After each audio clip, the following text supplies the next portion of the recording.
ఒకవైపు తెలంగాణలో బడ్జెట్ గురించి ఉత్కంఠగా ఎదురు చూస్తుంటే మరోవైపు ఆంధ్రప్రదేశ్ రాజకీయాలు మరింత రసవత్తరంగా ఉన్నాయని చెప్పుకోవాలి. ఎందుకంటే వైసీపీ అధినేత జగన్మోహన్ రెడ్డి ఢిల్లీకి వెళ్ళడం, అక్కడ ఆందోళన కార్యక్రమాలు చేపట్టడం ఇవన్నీ కూడా ప్రస్తుతం రాష్ట్ర వ్యాప్తంగా చర్చనీయాంశంగా ఉన్నాయి. ఒకవైపు ఇక్కడ అసెంబ్లీ జరుగుతున్నా కానీ ఆయన ఇక్కడ హాజరు కాకుండా అక్కడికి వెళ్ళి రాష్ట్రంలో అన్యాయం జరుగుతోందంటూ అక్కడ ఒక పోరాటాన్ని కొనసాగిస్తున్నారు.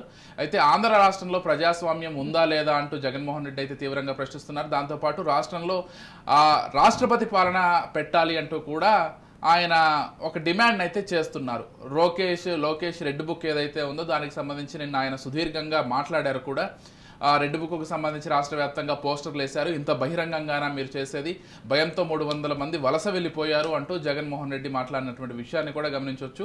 అయితే ఈ రెడ్ బుక్లో అధికారులు, పొలిటీషియన్స్ కూడా ఉన్నారు, వాళ్ళు కూడా భయపడే పరిస్థితి రాష్ట్రంలో ఉందంటూ జగన్మోహన్ రెడ్డి మాట్లాడినటువంటి విషయాన్ని మనం గమనిస్తున్నాం. అయితే వీటన్నింటినీ మించి అసలు జగన్ ఢిల్లీలో ఎవరికి దగ్గర అవుతున్నారనేటువంటి ఒక చర్చ ప్రస్తుతం ప్రధానంగా వినిపిస్తోంది.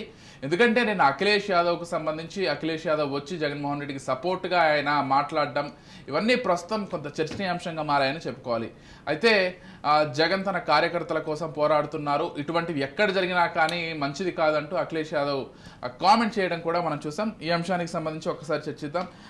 ప్రసాద్ గారు, మీరు ఎలా చూస్తారండి మొత్తం అంశాన్ని? ఎలా చూస్తారో అసలు జగన్మోహన్ రెడ్డికి సంబంధించి ఆయన ఢిల్లీలో చేస్తున్నటువంటి పోరాటాలకు సంబంధించి అసలు ఏం జరుగుతోంది ఆంధ్రప్రదేశ్ రాష్ట్ర రాజకీయాల్లో?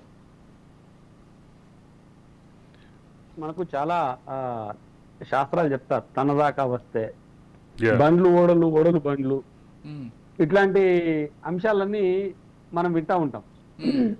ఇక్కడ ఆంధ్రప్రదేశ్ లో కూడా స్పష్టంగా తన దాకా వస్తే బండ్లు ఓడలు, ఓడలు బండ్లు అనేటువంటి అంశం స్పష్టంగా కనబడతా ఉంది. జగన్మోహన్ రెడ్డి కాలంలో అటు ఆంధ్రప్రదేశ్ కానీ ఇటు తెలంగాణ కానీ దీన్ని రెండింటికి మాట్లాడుకోవచ్చు మనం. జగన్మోహన్ రెడ్డి పాలనలో ప్రజాస్వామ్యం పూర్తిగా మంట కలిసింది, ప్రజాస్వామ్యం లేకుండా పోయింది, ఏకఛత్రాధిపత్య పాలన సాగింది అని చెప్పి పెద్ద ఎత్తున ఆరోపణలు వచ్చినాయి. దాని మీద అనేక మంది ఇబ్బందులు పడ్డారు, రాష్ట్రాన్ని వదిలిపోయిన వాళ్ళు ఉన్నారు, భయపడి హైదరాబాద్లో వచ్చి తలదాచుకున్న వాళ్ళు, తర్వాత 5 ఏళ్ల తర్వాత కానీ ఆంధ్ర రాష్ట్రానికి పోయినటువంటి వ్యక్తులు చాలా మంది ఇక్కడ కూడా ఉన్నారు. ప్రజాప్రతినిధులు కూడా ఉన్నారు, ప్రజాప్రతినిధులు కూడా తప్పలేదు. అదే ఆ ప్రజాప్రతినిధులకు కూడా తప్పలేదు. మనం చూసినాం, అంటే ఎంత కష్ట సాధింపు ఉండింది, మీడియాకు కూడా ఏ రకమైనటువంటి ఇబ్బందులు ఉన్నాయని మనం చూసినాం. అట్లా దాన్ని ఇప్పుడు తన దాకా వచ్చింది కాబట్టి పోయి ఢిల్లీలో ధర్నా చేయడము, లేకపోతే ప్లకార్డులు పెట్టడము, ప్రభుత్వానికి వ్యతిరేకంగా మాట్లాడడం, ఇవన్నీ కామన్ గా జరుగుతా ఉన్నాయి. నేను ఏమంటున్నానంటే, ఒక వ్యక్తి తన మనస్తత్వానికి భిన్నంగా ఏదైనా జరిగినప్పుడు దాని మీద స్పందించాలి, అవసరమే. కానీ ఆ స్పందన ఎట్లుండాలా? గతంలో నీ వీపు నీకు కనబడదన్నట్టు, గతంలో నువ్వు చేసిన పాలన నీకు కనబడదన్నట్టు ఇప్పుడు మాట్లాడడం ఏంటి? గతంలో చంద్రబాబు నాయుడు గారు కూడా సేమ్ ఇదే పరిస్థితులలో ఢిల్లీకి పోయి మొరబెట్టుకున్నారు. అయితే ఒక విషయం ప్రసాద్ గారు, చంద్రబాబు గతంలో ఢిల్లీలో ఏదైతే దీక్ష చేసినప్పుడు ఎన్డీఏ వ్యతిరేక పక్షాలు ఏవైతే సభకు హాజరైనాయో, ధర్నాకు హాజరైనాయో, ఈరోజు అదే ఎన్డీఏ వ్యతిరేక పక్షాలు, బీజేపీ వ్యతిరేక పక్షాలు ఈరోజు ధర్నాకి ఖచ్చితంగా హాజరైనటువంటి విషయాలు కనిపిస్తున్నాయి. ఒకటి కాంగ్రెస్ తప్ప ఇండియా కూటమి పక్షాలన్నీ హాజరైనట్టుగా చెప్పాలి. అంటే ఇదేమన్నా ఇండియా కూటమికి జగన్ దగ్గర అవకాశాలు ఏమన్నా ఉన్నాయా అనేటటువంటి ప్రశ్నలు ఏమన్నా ఎత్తుతోంది. దీని మీద నేను అదే మాట్లాడుతున్నా. అదే మాట్లాడు. అయితే గతంలో చంద్రబాబు నాయుడు గారు ఎన్డీఏకి దగ్గర కావడానికి జగన్మోహన్ రెడ్డి గారు ప్రధాన కారణం. ఈయన బూచి రాష్ట్రంలో ఈయన పెడుతున్నటువంటి భయం వల్ల, ఈయన పెడుతున్నటువంటి ఇబ్బందుల వల్ల ఏదో ఒక అండ ఉండాలనేటువంటి ఉద్దేశంతో తీవ్రంగా వ్యతిరేకించినటువంటి బీజేపీకి చంద్రబాబు నాయుడు గారు దగ్గరైంది. సేమ్ పరిస్థితి ఇప్పుడు ఉంది. అయితే ఇప్పుడు ఏంటంటే ఆయన అధికార పక్షం వైపు పోయినారు అప్పుడు చంద్రబాబు నాయుడు, నేను ఇప్పుడు ప్రతిపక్షం వైపు పోవడానికి ప్రయత్నం చేస్తా ఉన్నా. కానీ నాకు తెలిసి అంటే ఈ కొద్ది కాలంలో ఇది జరగకపోవచ్చు, జగన్మోహన్ రెడ్డి గారు కాంగ్రెస్ వైపు పోకపోవచ్చు. ఎందుకంటే కాంగ్రెస్ అంటే రాహుల్ గాంధీకి కానీ సోనియా గాంధీకి కానీ జగన్మోహన్ రెడ్డి గారి మీద వ్యక్తిగతమైనటువంటి దాన్ని ఏమంటారు, కోపం ఉంది. కోపం అని ద్వేషము, లేకపోతే మామూలుగా అసహ్యం ఉంది ఈయన పైన. ఈయన చేయడం వల్ల కాంగ్రెస్ పార్టీ 2 రాష్ట్రాల్లో సర్వనాశనం అయిపోయింది, మేము చాలా ఇబ్బందులు పడ్డాం అనేటువంటి ఒక అభిప్రాయంలో వాళ్ళు ఉన్నారు. కాంగ్రెస్ పార్టీ నాయకత్వానికి ఉంది. కాబట్టి అంత తొందరగా యాక్సెప్ట్ చేయకపోతే, నేను పూర్తిగా బోరని చెప్పట్లేదు, అంత తొందరగా జగన్మోహన్ రెడ్డి గారిని యాక్సెప్ట్ చేయకపోవచ్చు ఒకటి. తర్వాత ఇండియా కూటమి అనేటువంటి విషయం వచ్చినప్పుడు ఇండియా కూటమిలో ఒక నాయకత్వం లేదు. ఇప్పుడు ఇండియా కూటమి నుంచి సభ్యులు వచ్చి ఇక్కడ మాట్లాడినారు, జగన్మోహన్ రెడ్డి గారి మీటింగ్ లో మాట్లాడినారు, ఇండియా కూటమి అంశాన్ని తెచ్చినారు. ఆయన అఖిలేష్ యాదవ్ సమాజ్వాదీ పార్టీ తరఫునే పాల్గొంటే ఇబ్బంది లేదు. ఆయన అక్కడ ఇండియా కూటమి అనేటువంటి మాటను తీసుకొచ్చి ఇండియా కూటమిలోకి మీరు రావాలి అని చెప్పి జగన్మోహన్ రెడ్డి గారిని ఆహ్వానించిన. ఇండియా కూటమికి కన్వీనర్ ఏమో మల్లికార్జున ఖర్గే గారు. మరి మల్లికార్జున ఖర్గే గారితో వీళ్ళు ఏమైనా జగన్మోహన్ రెడ్డి గారి మీటింగ్ కి వెళ్తున్నామని చెప్పి చర్చలు జరిపినారా? ఆయన అనుమతి ఇచ్చినాడా? ఇండియా కూటమి అంశం ఆడ వాడుకోవచ్చు అని చెప్పినాడా? ఇవన్నీ కూడా మనకు తెలియనటువంటి అంశాలు. కాబట్టి ఇండియా కూటమికి కూడా ఒక నిర్దిష్టమైనటువంటి నాయకత్వం లేకపోవడం వల్ల ఎవరికి వారు యమునా తీర అనేటువంటి ఈ రకంగా ఎవరు పిలిస్తే వాళ్ళు అక్కడికి పోవడం, ఏదో ఒకటి మాట్లాడడం, ఈ రకమైనటువంటి వ్యవహారాలు ఇండియా కూటమిలో ఉన్నట్టుగా మనకి ఇక్కడ స్పష్టంగా అర్థమైతా ఉంది. మరోవర్ గతంలో కూడా డీకేని కలిసినట్లు కొన్ని ఊహాగానాలు వచ్చిన వాటిని కొట్టిపారేశారు. సరే కలిసారో లేదో ఎవరికి తెలియనటువంటి అంశం అది.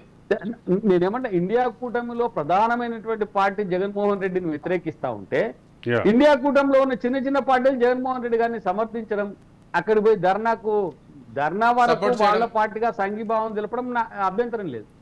ఇండియా కూటమి అనేటువంటి మాటను తీసుకురావడమే అక్కడ అభ్యంతరంగా ఉంటుంది. వ్యక్తులుగా పార్టీలుగా హాజరవటంలో పెద్దగా ఏమి లేదు, దాని గురించి ఆలోచించక్కర్లేదు. అది కార్డియల్ గానే అంటే ఒక మద్దతు ఇవ్వడానికి వచ్చినట్టుగానే భావించారు. కానీ అక్కడికి వచ్చినటువంటి వాళ్ళు ఇండియా కూటమి పేరు ప్రస్తావించడం, ఇండియా కూటమి పునరేకీకరణ అనే కాన్సెప్ట్ ఆల్రెడీ దేశంలో విస్తృతంగా చేస్తున్నటువంటి నేపథ్యంలో ఇప్పుడు ఎన్డీఏ కూటమికి వ్యతిరేకంగా ఇండియా కూటమిలో చేరతారా అనేటటువంటి ప్రశ్న అయితే వస్తోంది. అదే సందర్భంలో 5 సంవత్సరాల్లో మోడీతోటి సన్నిహితంగా ఉన్నారని విమర్శలు ఎదుర్కొన్నటువంటి జగన్మోహన్ రెడ్డి రాజకీయంగా నిజంగానే మోడీకి వ్యతిరేకంగా వెళ్తారా అనేటటువంటి చర్చ మాత్రం ఖచ్చితంగా వస్తుంది. ఇదే కదా పెద్ద ప్రశ్న. ఇప్పుడు మోదీని ఎదిరించి లేకపోతే మోదీకి వ్యతిరేకంగా వెళ్తారా అనేది పెద్ద ప్రశ్న. అంటే ఇంకో విషయంలో అటువైపు ఇండియా కూటమి కూడా బలంగా ఉన్నటువంటి ప్రతిపక్షం. ఇప్పుడు ఒక నిమిషం అరవింద్ గారు, ఇక్కడ మనం ఇంకొకటి కూడా ఆలోచన చేయాలా? అసలు జగన్మోహన్ రెడ్డి వీళ్ళని ఆహ్వానించినాడు కదా, ములాయం మన అఖిలేష్ కానీ మిగతా నాయకుల్ని ఆహ్వానించినాడు కదా. ఇదే జగన్మోహన్ రెడ్డి ఇండియా కూటమికి లేఖ ఇచ్చి ఖర్గే గారిని ఆహ్వానించినాడా? కాంగ్రెస్ పార్టీని చెప్తున్నా, దానికే వస్తున్నా. అంటే ఇండియా కూటమిని నాయకత్వం వహిస్తున్నటువంటి కాంగ్రెస్ పార్టీని తప్ప మిగతా పార్టీని ఆయన ఆహ్వానించారు. ఇండియా కూటమిలో ఎవరినైనా ఆహ్వానించారా? ఇండియా కూటమిలో ఆహ్వానించడానికి స్కోప్ లేదేమో, కనిపించలేదు స్కోప్. అంటే ఒకటి పిలిస్తే మన నితీష్ కుమార్ని పిలవాల్సి ఉండి, బట్ నితీష్ కుమార్ రావడానికి ఉండేటటువంటి అభ్యంతరాలు, నితీష్ కుమార్ తోటి ఉన్నటువంటి సాన్నిహిత్యం, ఇవన్నీ కూడా ప్రశ్నార్థకమే. అదే సందర్భంలో గతంలో ఇదే జగన్మోహన్ రెడ్డి మన పవార్ని కలవటానికి వెళ్ళినప్పుడు పవార్ దగ్గర ఉన్నటువంటి రిసెప్షన్కి సంబంధించిన వీడియోలు ఇంకా సోషల్ మీడియాలో చక్కర్లు కొడుతున్నాయి.